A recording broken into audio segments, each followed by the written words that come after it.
Hace unas horas pensaba que estaba saliendo de la selva, que el paisaje estaba cambiando, pero esto es increíblemente grande. La selva sigue y sigue. No se termina. A minha alma tá armada e apontada para a cara do sossego.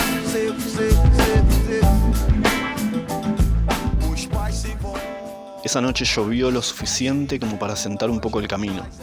Pude avanzar algo más rápido y sin tragar tanto polvo como los días anteriores. La selva parecía interminable. La roja venía respondiendo muy bien.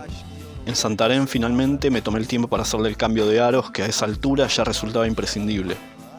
Sucede que en Manaos están las fábricas de Yamaha y Honda, con lo cual estas dos marcas prácticamente acaparan el mercado. Al no entrar motos de China era imposible conseguir repuestos para la rojita. Tuve la doble tarea de hacerme entender y después la tarea de adaptar los aros de un Yamaha XT 225 al pistón de la roja, esperar que funcionen bien y bajar el consumo de aceite que desde la entrada a Brasil se estaba llevando buena parte del gasto diario. En Venezuela realmente no me preocupaba tanto que consumiera aceite de más, igual que el combustible, el aceite era prácticamente gratis.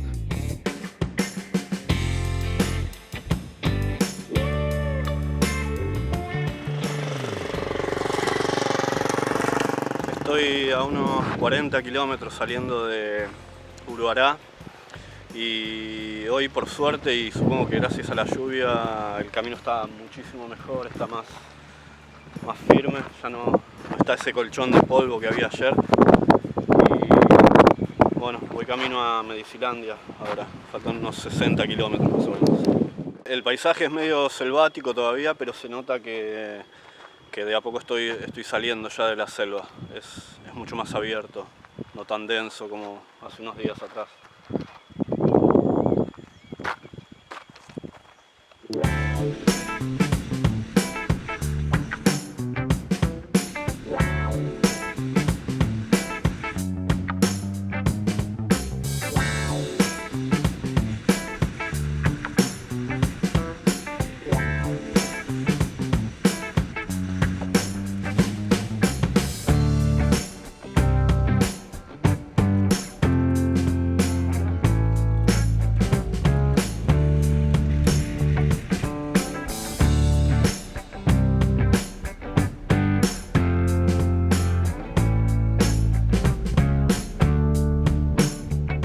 Hice una parada en un caserío antes de pasar por Medicilandia, a descansar un rato y a refrescarme, y donde recuerdo haber probado el yogur más feo del mundo.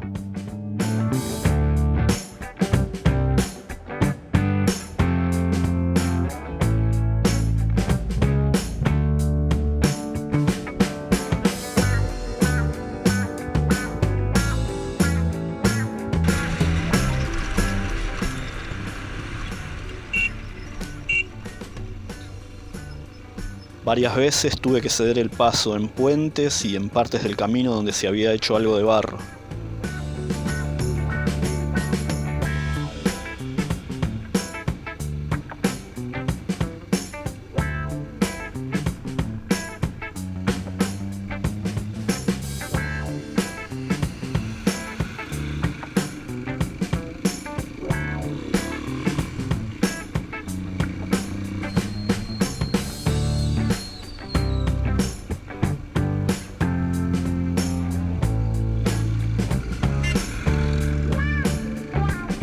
Varias veces también tuve que parar porque el propio paisaje me obligaba a hacerlo.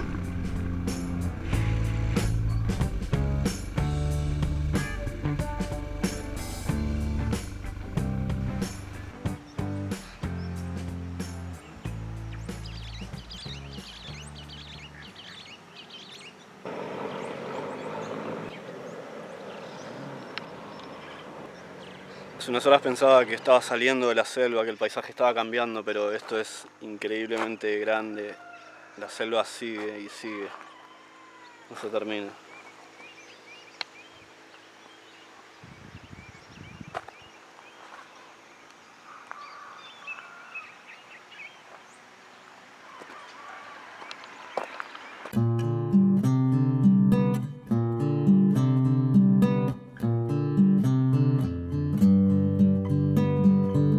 Minha minha serpente, tenho certeza que minha história aconteceu.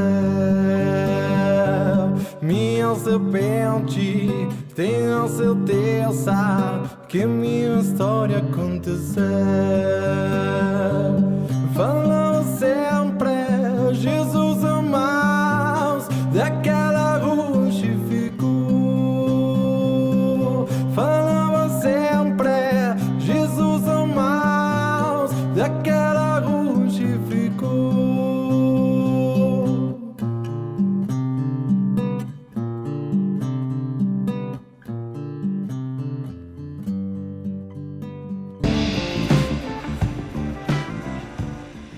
Pasando Medicilandia volvió a aparecer el asfalto. Sentí algo de alivio y a la vez ya empezaba a sentir lo mucho que iba a extrañar esos caminos. Manejé 85 kilómetros más hasta la ciudad de Altamira, donde acampé entre camiones en una estación de servicio. Este es el lugar donde dormí anoche, entre camiones, en una gasolinera Petrobras. Hubo recorte de presupuesto, así que tocó dormir acá, en Altamira. Al día siguiente salí en dirección a Marabá. De a ratos el asfalto desaparecía y volvían el polvo y los puentes de madera, aunque ahora al menos pasaban los camiones hidrantes regando el camino y aparecía algún que otro puente de cemento. De todas formas, en esta parte de Brasil, los grandes ríos se siguen cruzando en balsa. Unos 65 kilómetros saliendo de Altamira, llegué a un poblado sobre el río Xingu. Pagué 4,50 reales para cruzar junto a 10 vehículos entre autos, camiones y buses. Tem que tirar lá em cima, não tira naquela varetinha lá, ó. ¿Cómo? Não tirou não? Tem que pagar lá na Aonde? varetinha, lá, ó. Na azul. ¿Azul? Na azul, ó, na azul. ¿Cuánto es? 4,50. 4.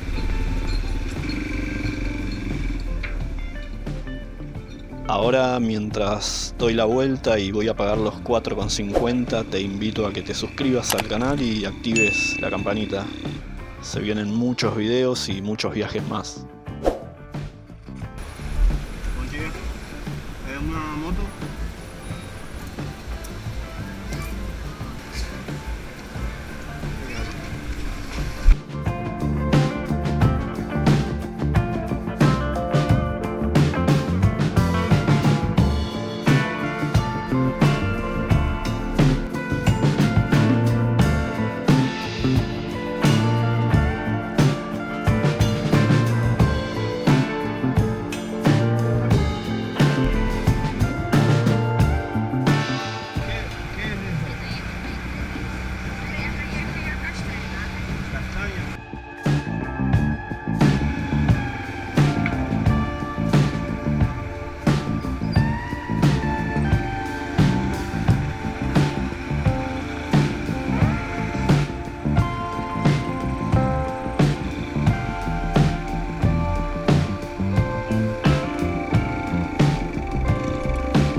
Llegando a Nuevo Repartimento me encontré con algunos cortes de ruta. Nunca me enteré por qué eran, por suerte las motos tenían el paso libre. Algo incómodo pero libre.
Rodeé el embalse de Tucuruí solo porque en los mapas la zona se veía atractiva y para darme el gusto de manejar por el terraplén de la presa y por debajo de una de las esclusas que hacen que el río Tocantins siga siendo navegable. Pequeños placeres que nos damos los viajeros en moto. Luego de esa vuelta llegó el momento de despedirme de la Transamazónica. Fueron 890 kilómetros de una de las rutas que más voy a recordar de este viaje por Latinoamérica. Me detuve unos minutos en el cruce antes de tomar la BR-153, conocida como la Transbrasiliana. Estoy en el cruce de la 153 y la 230 y para nosotros, para La Rojita y para mí es el final de la carretera transamazónica. Hacia aquel lado Brasilia y hacia aquel lado no tengo idea, nosotros vamos para Brasilia, dirección sur ahora. Lo que siguió fueron otros 1000 kilómetros de ruta camino a Brasilia, la última capital del viaje. Una hora al sur del cruce tocó volver a subir a una balsa, esta vez para cruzar el río Araguaia. Este tipo de transporte es bastante común en toda Latinoamérica. No recuerdo haberlo usado en Argentina, pero sí en Ecuador, en Colombia y en Chile. ¿Cuánto?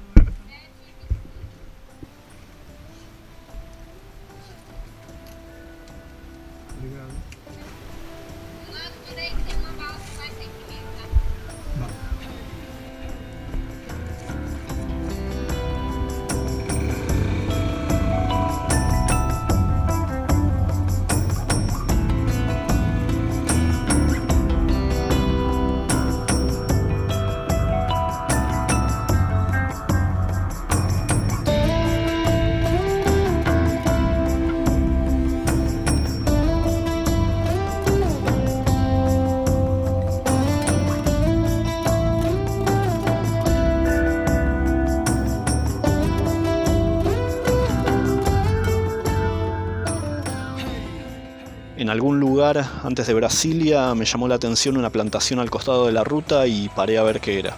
E tem que fazer isso todo o tempo? Todo o tempo. É, 4 dias. Cada 4 dias? 4 dias tem que fazer isso aqui. São 4 tarefas cada um. 4 hectáreas? Não, 4 tarefas. São 6.000 árvores para cada um. Ah, Para cada sangrador. sangrador se chama. É. E cada sangrador tem 6.000 árvores. Aí ele começa aqui, faz uma segunda, terça, quarta, quinta. Aí sexta ele começou aqui segunda, ele corta aqui na sexta-feira de novo. Aí depois vai sim, em sequência.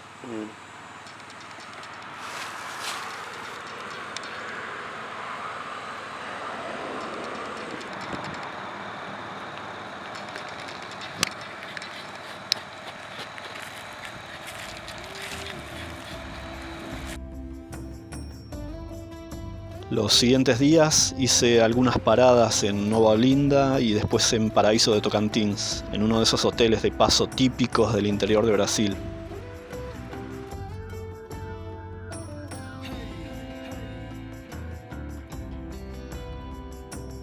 El motor de La Rojita venía bastante resentido. Tuve que parar en una estación de servicio y volver a revisar las válvulas y la aguja del carburador. Faltaban algunos kilómetros para llegar a Uruguazú, donde ya había planeado hacer escala y descansar una noche antes de llegar a Brasilia. En los planes que había hecho antes de empezar el viaje contemplaba recorrer las costas de Brasil y las ciudades coloniales. Pero después de más de 5 años de viaje, la prioridad era avanzar y llegar a casa. Brasil es un país demasiado grande como para pretender hacerlo rápido y conocer muchos lugares al mismo tiempo. No había tenido en cuenta realmente ese punto. Era como querer recorrer Bolivia, Perú, Ecuador, Colombia y Venezuela en algo más de un mes. Para mi forma de viajar era algo literalmente imposible. Todo sigue bien como hasta ahora, en una hora y media más o menos voy a estar llegando a Brasilia. Ahí vamos. Al siguiente día me sentí triunfal entrando por el eje central de Brasilia. Fue como aquella tarde entrando a la Gran Tenochtitlán, antes de estacionar La Rojita en el Zócalo capitalino. Brasilia significaba mi última gran escala del viaje. Mi faceta de arquitecto no podía pasar por alto tan tremendo lugar. y de alguna manera esa parada iba a suplir el hecho de haber dejado de lado el noreste y toda la costa brasilera. Además de esto, representaba por un lado una de las razones por las que había empezado el viaje casi 6 años atrás, la arquitectura. Y por otra parte, porque me dejaba un tanto sorprendido la manera en que aquel intento de planificación un tiempo antes de comenzar el viaje se fue cumpliendo paso a paso hasta llegar a este lugar, la última capital. Pero vamos despacio, Brasilia la recorremos en el próximo video.